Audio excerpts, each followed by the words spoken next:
For tonight's video ay i-share ko yung top 15 na ESL company na nag-hire kahit wala kayong experience or teaching experience. Okay, for first, VIP Kid. So, you can search all of this sa internet, guys. Second is Palfish. Alam ko, familiar kayo sa Palfish. Yan yung company na cellphone yung ginagamit if magtuturo. Magic Ears. Di ako familiar. Wales English. Landy English. Q Kids. I heard about this.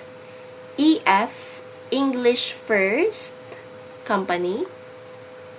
51 Talk, the very famous Italki or Itaki.